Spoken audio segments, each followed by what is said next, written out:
我对面的医生让我去取眼球。 One doctor asked me to take his eyeballs. 当我望向他时，我看到他十分恐惧的眼， When I looked at him, I saw fear in his eyes. 他的眼皮还在动， His eyelids were moving. 他是活的。 He was alive. The boy killed in this film for his organs was a 17-year-old army soldier. In this episode, I sit down with award-winning filmmaker Raymond Jang, the director of State Organs, a powerful new film exposing the brutal realities of forced organ harvesting in China. My sister loved singing and danced well. My sister was kidnapped by police. It was finding the original recording of Yun that inspired me to start this film at the very beginning. It's a story of redemption of a surgeon who once participated in these crimes. This omnipresent fear and the never-ending pressure suddenly vanished. He felt like he found a form of redemption. It's the powerful journey of a victim's family, from grief to strength. When we get to heaven, we will see each other again. On the spiritual level, the further you distance yourself from the CCP and the closer you are to the divine, the safer and happier your life gonna be. This is American Thought Leaders, and I'm Yanya Kellick. Raymond Jang, such a pleasure to have you on American Thought Leaders.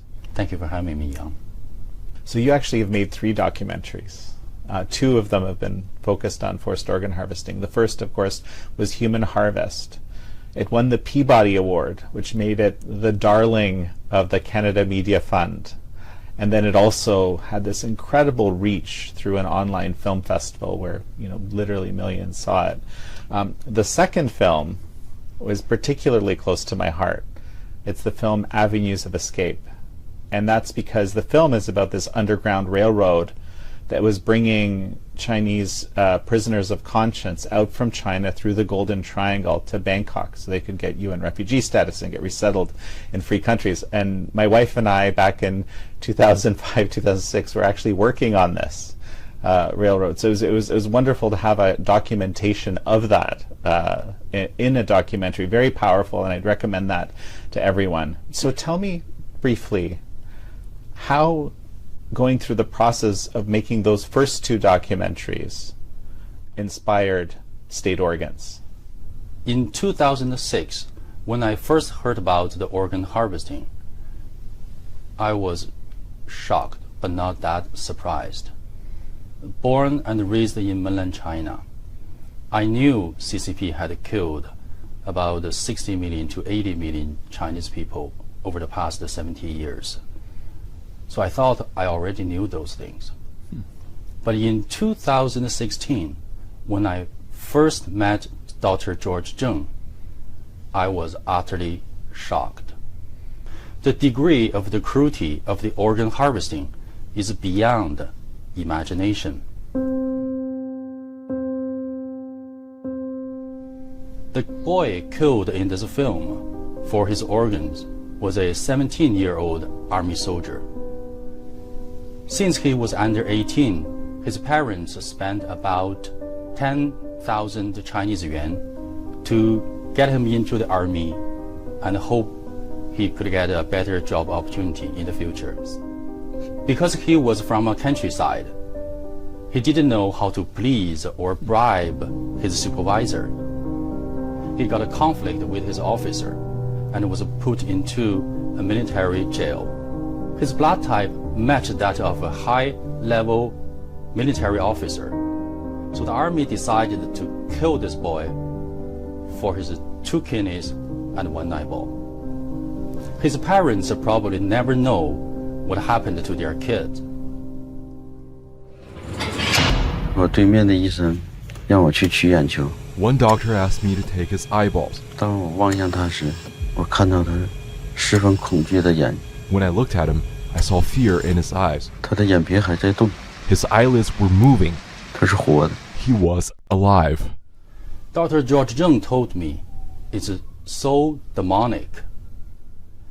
The position cut into the body, the blood spring out, and when he took out the kidney, the vessels are still pulsating and trembling. Normal person in that situation would go insane. Overwhelmed with the emotion, a couple times he rushed into the washroom, turned on the faucet, and cried down there for a long time. The interview stopped on day 1 because of emotional breakdown.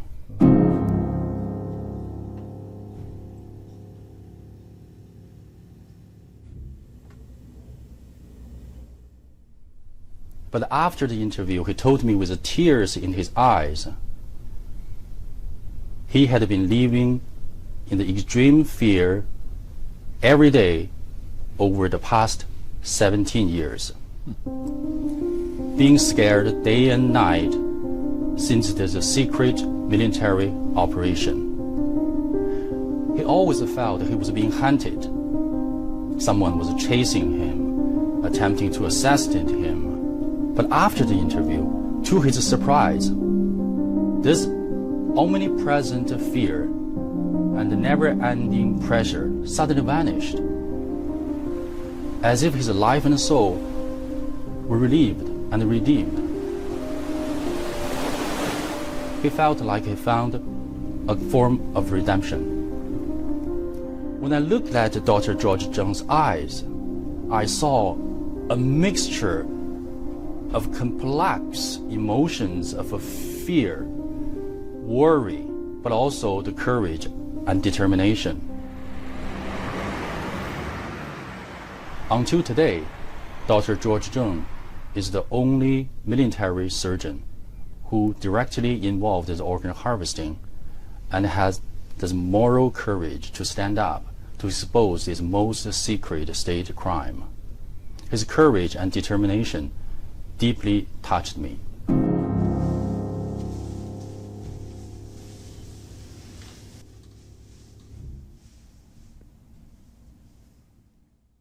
Something that was really incredible in the film was you actually have this, what I call a voice from history, from 2002, Yun Jang. You actually have her original voice, her testament.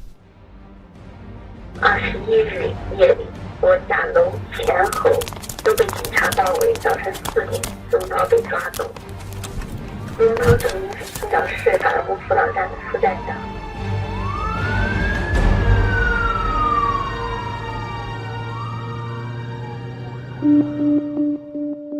It was finding the original recording of Yun that inspired me to start this film at the very beginning. My sister loved singing and danced well. My sister was kidnapped by police. This film features the original recordings of Yun right before she was kidnapped by the police and eventually forcibly disappeared in the police custody. After her husband was killed while in detention, she shared his story and distributed flyers in Qingdao, China. This made her a target by the police, who hunted her down. At about 2 a.m. on April 19, 2001, she left messages for her sister in Toronto, Canada, recounting her family's plight. Her speech was somewhat hurried, as she has felt that her situation was extremely dangerous because the policemen were outside her door.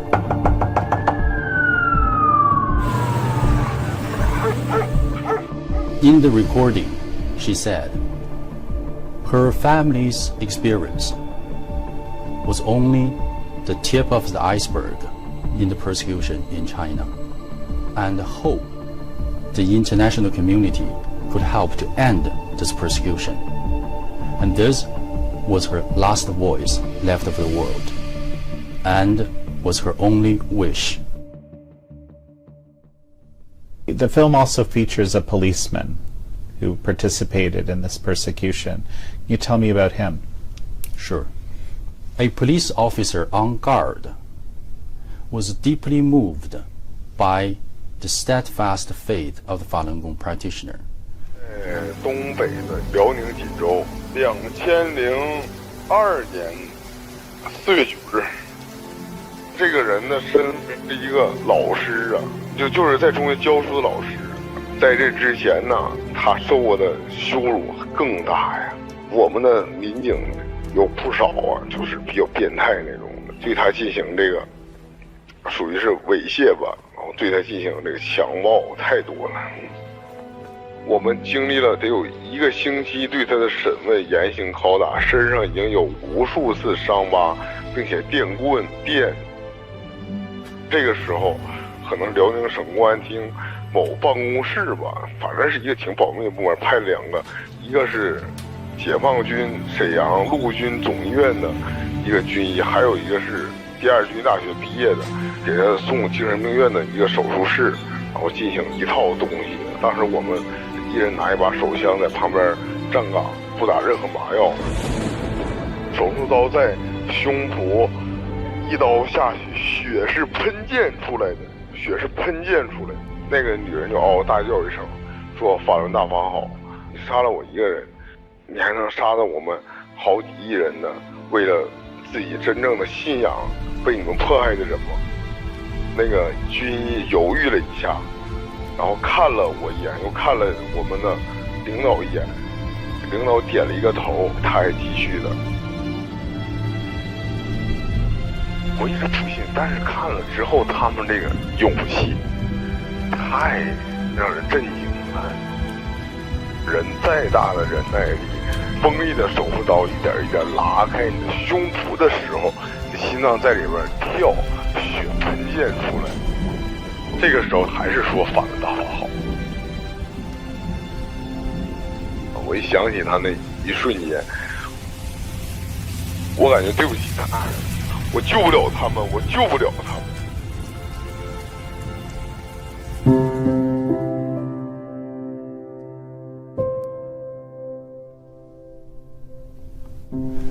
He felt profound respect for them. His reflection and repentance brought him the redemption. The female practitioner who was killed held on her belief until her last moment, awakening the conscience of many, similar to how Jesus saved 2 thieves beside him before his crucifixion. For those involved in the persecution, as long as there is a trace of conscience, there's still hope for them. The weakening of their conscience becomes the process of saving themselves.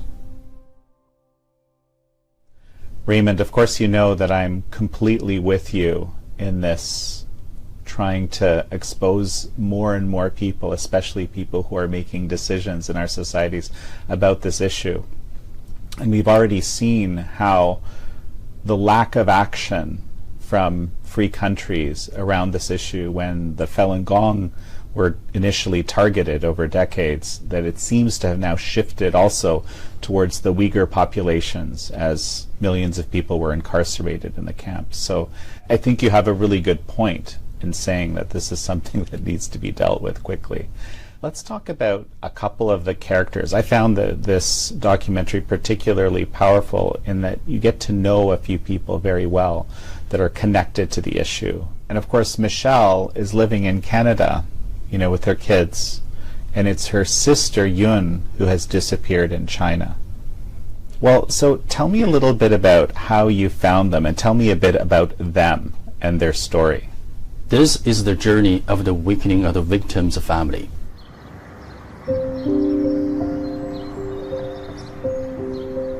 Michelle Jang didn't know how to explain what's going on to her children.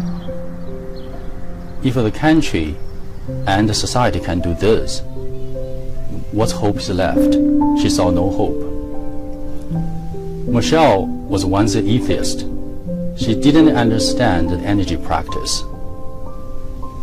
but gradually came to understand it, and eventually he embraced the spiritual practice. This is the journey of awakening, where she found hope through the despair. And then we have her father, Jim Jang. Professor Jim Jang, a victim's father, was a military officer who served the CCP for most of his life. Spending 18 years searching for his missing daughter, going to various government agencies, police stations, labor camps, only to face evasion, cover-ups, intimidation, and eventually the death threats. There is no point in living. I have no way out. During these 18 years, he went from fully trusting the CCP to recognizing its evil and lies. Along the way, they uncovered a most secret state crime and a grassroots movement that inspired the nation and then the world.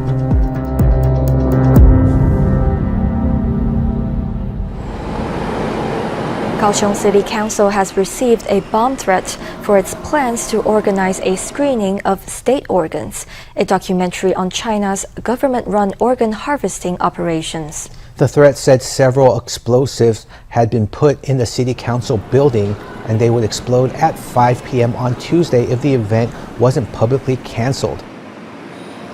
So, Raymond, explain to me some of the challenges that you faced with screening this film, especially in Taiwan. I understand there were bomb threats and even death threats and, a multitude of challenges. Until today, there are more than 120 death threat letters in Taiwan. When I heard the news, my first concern was the safety of the audience. After the local police conducted a thorough investigation, they found no explosives in the cinema. This became clear that all those emails were sent via VPN from outside China. And this confirmed this is a typical intimidation tactic used by the Chinese Communist Party, aimed at disrupting the normal life of Taiwanese people. City Council Speaker Kang Yu-chen says the screening will continue as scheduled, adding that she is not scared of the threats. A meeting will be convened to ensure security on the day of the event. So what was the reaction of the people? Taiwan news agencies believe that this film hits the most sensitive nerve of the CCP. Some legislators believe that this film is an expose of the most secret state crime in China. So from what I understand, even the Taiwanese president actually got threatened as a result of showing this film. Can you just clarify for me why? Here's a story from Taiwan. When we held a press conference in the Legislative Yuan in Taipei, a legislator said with emotion, in 2006, two young people in this very same room held a press conference to expose this crime of organ harvesting. And 18 years later, these two young people became Taiwan's president and vice president. 针对中华人民共和国政府加诸于法轮功学员之政治迫害。 In response to the PRC government's escalating persecution and unlawful imprisonment of Falun Gong practitioners, and the shocking reports of torture, live organ harvesting, and appalling violations of human rights, 52 members of this House have united to sign a motion condemning these atrocities in the strongest possible terms. 同时呢，也希望能够以本院立法院的名义，促请国际组织深入调查此一事件。On behalf of the Legislative Yuan, we call upon international organizations to launch an immediate and independent investigation to expose the truth, stop these crimes, and protect innocent lives. The characters in this film symbolize the various roles played by people both in China and around the world during this ongoing genocide. We live in a time where great good and great evil coexist. This page of history will be turned over soon. I hope when we look back, none of us will have any regret. We all have done what we should and what we could. And so during the film, you actually experienced your own personal transformation. So tell me about that. Before producing this film, we have agreement on the team. We hope all the participants will benefit from the process of producing, distributing, or promoting the film. And how can we achieve that?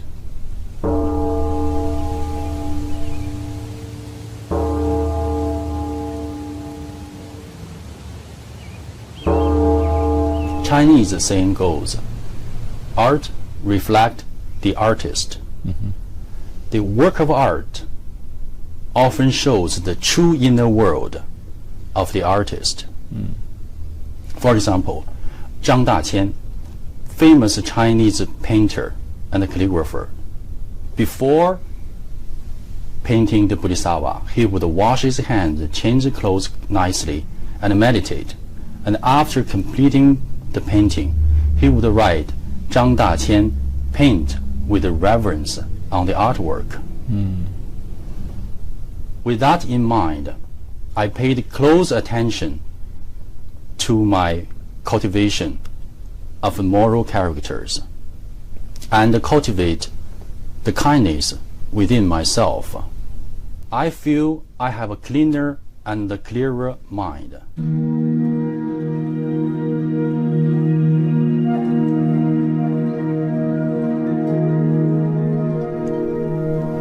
At the same time, I feel true freedom that every artist dreamed of.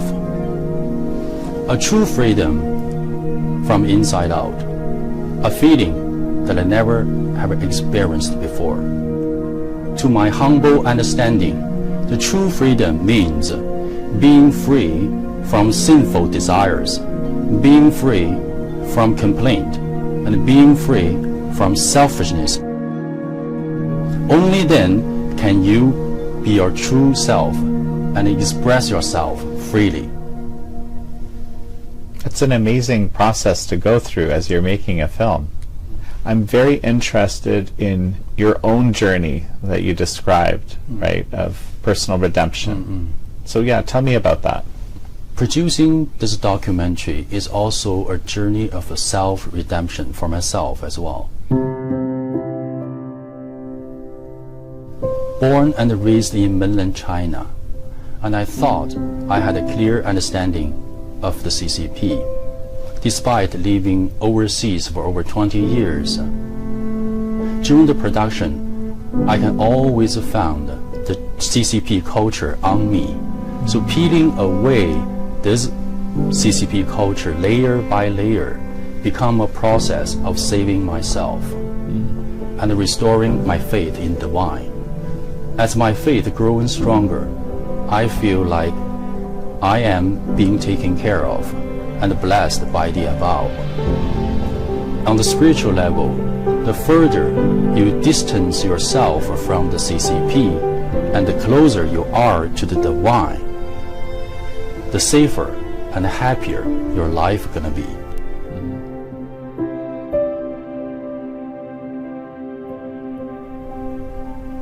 Well, Raymond Jang, it's such a pleasure to have had you on. Thank you very much, Yang. Thank you all for joining Raymond Jang and me on this episode of American Thought Leaders. I'm your host, Jan Jekielek.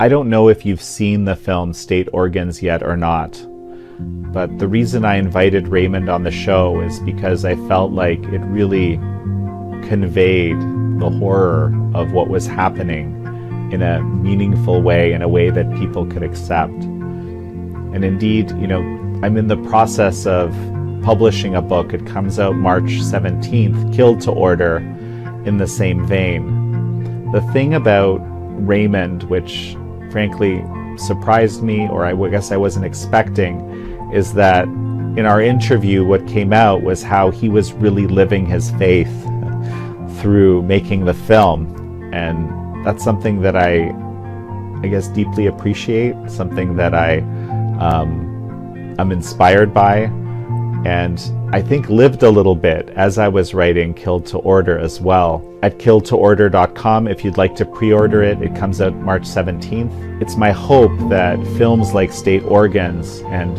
my book Killed to Order will really help us finally end this atrocity, or at the very least, end our complicity in it actually happening.